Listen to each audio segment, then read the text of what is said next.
Okay, ಇನ್ನು ವಾಲ್ಮೀಕಿ ನಿಗಮದ ಹಗರಣ ಏನು ನಡೆದಿದೆ, ಬಹುಕೋಟಿ ಹಗರಣ, ಈ ಪ್ರಕರಣಕ್ಕೆ ಸಂಬಂಧಪಟ್ಟಂತೆ ನಾಗೇಂದ್ರ ಅವರಿಗೆ ಈಗಾಗಲೇ ಡ್ರಿಲ್ ಮಾಡ್ತಾ ಇದ್ದಾರೆ. ಜೊತೆಗೆ ಹಲವಾರು ಪ್ರಶ್ನೆಗಳಿಗೆ ಉತ್ತರವನ್ನು ಪಡ್ಕೊಳ್ತಾ ಇದ್ದಾರೆ. ಮತ್ತೊಂದು ಕಡೆ ದದ್ದಲ್ಗೂ ಕೂಡ ನೋಟಿಸ್ ಕೊಟ್ಟಿದ್ದಾರೆ, ನಾಳೆ 11 ಗಂಟೆಗೆ ವಿಚಾರಣೆಗೆ ಹಾಜರಾಗಬೇಕು ಅಂತ. ಬಟ್ ದದ್ದಲ್ ನಾಪತ್ತೆಯಾಗಿದ್ದಾರೆ ಅಂತಕ್ಕಂಥ ಮಾಹಿತಿ ಕೂಡ ಲಭ್ಯವಾಗ್ತಾ ಇದೆ. ಹಾಗಾದರೆ ಈ ವಿಚಾರದಲ್ಲಿ ಪ್ರಮುಖವಾಗಿ ಇವತ್ತು ನಡೆದಂತಹ ಡೆವಲಪ್ಮೆಂಟ್ಸ್ ಏನೇನು, ಇದಕ್ಕೆ ಸಂಬಂಧಪಟ್ಟ ಒಂದು ರಿಪೋರ್ಟ್ ಇದೆ, ನೋಡೋಣ. ಕೆದಕಿದಷ್ಟು ಬಯಲಾಗ್ತಾ ಇದೆ ವಾಲ್ಮೀಕಿ ಹಗರಣ. ಮಾಜಿ ಸಚಿವ ನಾಗೇಂದ್ರಗೆ ಇಡಿ ಫುಲ್ ಟ್ರಯಲ್. ನಾಗೇಂದ್ರಗೆ ಆಪ್ತರ ಹೇಳಿಕೆಗಳೇ ಮುಳ್ಳಾಗತ್ತ. ಎಸ್, ಮಹರ್ಷಿ ವಾಲ್ಮೀಕಿ ಹಗರಣ ಕೆದಕಿದಷ್ಟು ಒಂದೊಂದೇ ಸ್ಫೋಟಕ ಸತ್ಯಗಳು ಹೊರಗೆ ಬೀಳ್ತಾನೆ ಇದೆ. ಪ್ರಕರಣದಲ್ಲಿ ನನ್ನ ಪಾತ್ರ ಇಲ್ಲ, ನಂಗೇನು ಗೊತ್ತಿಲ್ಲ ಅಂತ ನಾಟಕ ಮಾಡ್ತಾ ಇದ್ದಂತಹ ಮಾಜಿ ಸಚಿವ ನಾಗೇಂದ್ರ ಕೊನೆಗೂ ಇಡಿ ಅಧಿಕಾರಿಗಳ ಕೈಯಲ್ಲಿ ತಗ್ಲಾಕೊಂಡಿದ್ದಾರೆ. ಅಕ್ರಮದ ಇಂಚಿಂಚು ಮಾಹಿತಿಯನ್ನ ಮುಂದಿಟ್ಕೊಂಡು ಡ್ರಿಲ್ ನಡೆಸ್ತಾ ಇರುವಂತಹ ಅಧಿಕಾರಿಗಳ ಮುಂದೆ ನನಗೂ ಈ ಪ್ರಕರಣಕ್ಕೂ ಸಂಬಂಧ ಇಲ್ಲ ಅಂತಾನೆ ನಾಗೇಂದ್ರ ಪುನರ್ ಉಚ್ಚರಿಸ್ತಾ ಇದ್ದಾರೆ. ಸದ್ಯ ಇಡಿ ಇಕ್ಕಳದಲ್ಲಿ ಸಿಕ್ಕಾಕೊಂಡಿರುವಂತಹ ಮಾಜಿ ಸಚಿವರಿಗೆ ಆಪ್ತರ ಹೇಳಿಕೆಗಳೇ ಮುಳ್ಳಾಗುವ ಸಾಧ್ಯತೆ ಇದೆ. ಇಡಿ ವಿಚಾರಣೆ ವೇಳೆ 24 ಕೋಟಿ ರಹಸ್ಯವನ್ನ ಆಪ್ತರು ಬಿಚ್ಚಿಟ್ಟಿದ್ದಾರೆ. ನಾಗೇಂದ್ರ ಮನೆಯಲ್ಲಿ ಸಿಕ್ಕಂತಹ ದಾಖಲೆ, ಆಪ್ತರ ಹೇಳಿಕೆಗೂ ಜಾರಿ ನಿರ್ದೇಶನಾಲಯದ ಅಧಿಕಾರಿಗಳು ತಾಳೆ ಹಾಕ್ತಾ ಇದ್ದು ಮತ್ತಷ್ಟು ಮಂದಿಗೆ ನೋಟಿಸ್ ಕೊಡುವ ಸಾಧ್ಯತೆ ಇದೆ. ವಾಲ್ಮೀಕಿ ನಿಗಮದ ಬಹುಕೋಟಿ ಹಗರಣಕ್ಕೆ ಸಂಬಂಧಪಟ್ಟಂತೆ ಇದೀಗ ಆಪ್ತರ ಹೇಳಿಕೆಗಳೇನು ಮಾಜಿ ಸಚಿವ ನಾಗೇಂದ್ರ ಅವರಿಗೆ ಉರುಳಾಗ್ತಕ್ಕಂಥ ಸಾಧ್ಯತೆಗಳು ದಟ್ಟವಾಗಿವೆ. ಯಾಕಂದರೆ ಈಗಾಗಲೇ ವಶಕ್ಕೆ ಪಡೆದಿರ್ತಕ್ಕಂಥ ಇಡಿ ಅಧಿಕಾರಿಗಳು ನಾಗೇಂದ್ರ ಅವರನ್ನು ಲೋಕಸಭಾ ಚುನಾವಣೆಯಲ್ಲಿ 24 ಕೋಟಿ ಹಣ ವಹಿವಾಟಾಗಿದೆ ಅನ್ನುವಂಥ ವಿಚಾರವನ್ನು ಇಟ್ಕೊಂಡು ಈಗಾಗಲೇ ವಿಚಾರಣೆಯನ್ನು ಕೂಡ ಆರಂಭಿಸಿದ್ದಾರೆ. ಯಾಕಂದರೆ ನಾಗೇಂದ್ರ ಅವರ ಆಪ್ತರು ಈ ಎಲ್ಲ ಅಂಶಗಳನ್ನು ಇಡಿ ಅಧಿಕಾರಿಗಳ ಮುಂದೆ ಬಾಯ್ಬಿಟ್ಟಿದ್ದಾರೆ. ಅದರ ಜೊತೆಗೆ ಒಂದಿಷ್ಟು ಪೂರಕ ದಾಖಲೆಗಳನ್ನು ಸಹಿತ ಈಗಾಗಲೇ ಇಡಿ ಅಧಿಕಾರಿಗಳು ಸಂಗ್ರಹ ಮಾಡಿಕೊಂಡಿದ್ದಾರೆ.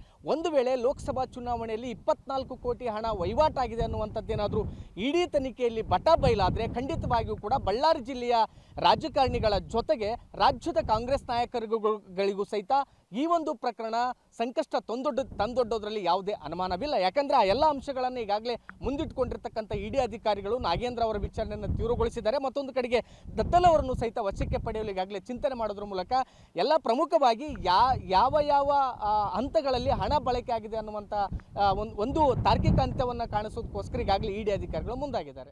ದೊಡ್ಡವರಿಗೆ ಶುರುವಾಯಿತು ನಡುಕ. ರಾಜಕೀಯ ನಾಯಕರ ಕೈವಾಡದ ಬಗ್ಗೆ ತನಿಖೆ.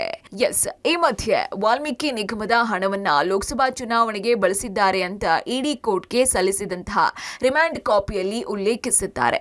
ಆದರೆ 20.19 ಕೋಟಿ ಹಣವನ್ನ ಈ ರೀತಿಯಲ್ಲಿ ದುರುಪಯೋಗ ಮಾಡಿಕೊಂಡಿರೋದ್ರ ಹಿಂದೆ ಮತ್ತಷ್ಟು ರಾಜಕೀಯ ನಾಯಕರ ಕೈವಾಡ ಇದೆ ಅಂತ ಇಡಿ ಅನುಮಾನಿಸಿದೆ.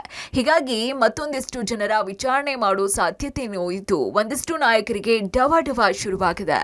ಎಸ್ಟಿ ನಿಗಮದ ಹಗರಣದಲ್ಲಿ ಭಾಗಿಯಾಗಿರುವಂತಹ ನಾಗೇಂದ್ರ ಅವರನ್ನ ಬಂಧಿಸಿ ನ್ಯಾಯಾಧೀಶರ ಮುಂದೆ ಹಾಜರುಪಡಿಸುವಂತಹ ರಿಮಾಂಡ್ ಅಪ್ಲಿಕೇಶನ್ನಲ್ಲಿ ಇವರು ಅಕ್ರಮದಲ್ಲಿ ಭಾಗಿಯಾಗಿದ್ದಾರೆ, ಪರಿಶಿಷ್ಟ ವರ್ಗದ ಅಭಿವೃದ್ಧಿಗೆ ಮೀಸಲಿದ್ದ ಹಣ ದುರ್ಬಳಕೆ ಆಗಿದೆ, ಚುನಾವಣೆಗೆ ಕೂಡ 20 ಕೋಟಿ 19 ಲಕ್ಷ ರೂಪಾಯಿ ದುರ್ಬಳಕೆಯಾಗಿದೆ ಅಂತ ಹೇಳಿ ರಿಮಾಂಡ್ ಅಪ್ಲಿಕೇಶನ್ನಲ್ಲಿ ಮೆನ್ಷನ್ ಮಾಡಿದ್ದಾರೆ. ಕಾಂಗ್ರೆಸ್ಸಿನ ಅಧ್ಯಕ್ಷರಾದಂತಹ ಸನ್ಮಾನ್ಯ ಡಿ.ಕೆ. ಶಿವಕುಮಾರ್ ಅವರು, ಈ ರಾಜ್ಯದ ಮುಖ್ಯಮಂತ್ರಿಗಳಾದಂತಹ ಸನ್ಮಾನ್ಯ ಸಿದ್ದರಾಮಯ್ಯನವರು, ಇವರಿಬ್ಬರ ಒಪ್ಪಿಗೆ ಮತ್ತೆ ಕುಮ್ಮಕ್ಕು ಇಲ್ಲದೆ ಈ ಹಣವನ್ನು ಚುನಾವಣೆಗೆ ಬಳಸೋದಕ್ಕೆ ಸಾಧ್ಯ ಇದೆಯಾ?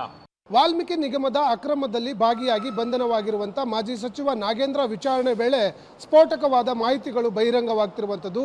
ಅಕ್ರಮವಾಗಿ ಬಳಕೆಯಾಗಿರುವಂಥ ಹಣದ ಮೂಲವನ್ನು ಪತ್ತೆ ಮಾಡಿದಂಥ ಸಂದರ್ಭದಲ್ಲಿ ಲೋಕಸಭಾ ಚುನಾವಣೆಗೆ 20 ಕೋಟಿಗೂ ಅಧಿಕ ಹಣ ಬಳಕೆ ಮಾಡಿರುವಂಥ ವಿಚಾರ ಈಗ ತನಿಖೆ ವೇಳೆ ಬಯಲಿಗೆ ಬಂದಿದ್ದು, ಈ ವಿಚಾರವನ್ನು ರಿಮೈಂಡ್ ಕಾಪಿಯಲ್ಲಿ ಉಲ್ಲೇಖವನ್ನು ಮಾಡಿರುವಂಥದ್ದು. ಅದರ ಜೊತೆಗೆ ಈಗಾಗಲೇ ಈ ಒಂದು ವಿಚಾರ ಬೆಳಕಿಗೆ ಬರ್ತಿದ್ದಂತೆ ರಾಜ್ಯ ಕಾಂಗ್ರೆಸ್ನಿನ ಮತ್ತಷ್ಟು ನಾಯಕರಿಗೆ ತನಿಖೆಯ ಬಿಸಿಯಿಂದ ನಾಯಕರಿಗೆ ಡವ ಶುರುವಾಗಿರುವಂಥದ್ದು. ಶಾಸಕ ದದ್ದಲ್ಗೆ ಇಡಿ ನೋಟಿಸ್. ಬಂಧನ ಭೀತಿಯಲ್ಲಿ ದದ್ದಲ್ ನಾಪತ್ತೆ. ಇನ್ನು ಬಂಧನದ ಭೀತಿಯಿಂದ ತಲೆಮರೆಸಿಕೊಂಡಿರುವಂತಹ ನಿಗಮದ ಅಧ್ಯಕ್ಷ ಬಸನಗೌಡ ದದ್ದಲ್ಗೆ ಇಡಿ ನೋಟಿಸ್ ಕೊಟ್ಟಿದೆ. ವಾಟ್ಸ್ಆಪ್ ಮೂಲಕ ಸಮನ್ಸ್ ಜಾರಿ ಮಾಡಿರುವಂತಹ ಜಾರಿ ನಿರ್ದೇಶನಾಲಯದ ಅಧಿಕಾರಿಗಳು ನಾಳೆ ಬೆಳಿಗ್ಗೆ 11 ಗಂಟೆಗೆ ವಿಚಾರಣೆಗೆ ಹಾಜರಾಗುವಂತೆ ಸೂಚಿಸಿದೆ.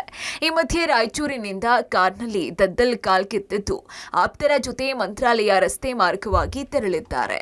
ನಾನು ಬೆಳಿಗ್ಗೆ ನಾವು ಆಶಾಪುರದಲ್ಲಿ ಮಂತ್ರಾಲಯಕ್ಕೆ ಹೋಗುವಂತ ಅಣ್ಣ ನಾವು ರೆಡಿ ಆದ ಟೈಮಲ್ಲಿ ಅವ್ರು ಕಾರ್ ಬಂತು. ಟೈಮಲ್ಲಿ ನಾವು ಸಾಹೇಬ್ರ ನೋಡಿ ಮಾತಾಡಿಸಿದ್ವಿ. ಎಲ್ಲಿಗೆ ಹೋಗ್ತೀರಪ್ಪ? ಮಂತ್ರಾಲಯಕ್ಕೆ ಹೋಗ್ತೀವಿ ಅಂತಂದ್ವಿ. ನಾನು ಬೆಂಗಳೂರಿಗೆ ಹೋಗ್ತೀನಿ, ಬರ್ತೀನಿ, ನಮ್ಮ ಕಾರ್ಯ ಬರ್ತಂದ್ರೆ ನಮ್ಮ ಕಾರಲ್ಲಿ ಹೇಳಿದ್ವಿ, ಕುಂತ್ಕೊಂಡ್ರು. ಅವ್ರ ನಮ್ಮ ಕಾರಲ್ಲಿ ಹೋದ್ವಿ, ಮಂತ್ರಾಲಯವ್ರಿಗೆ ಹೋದ್ವಿ.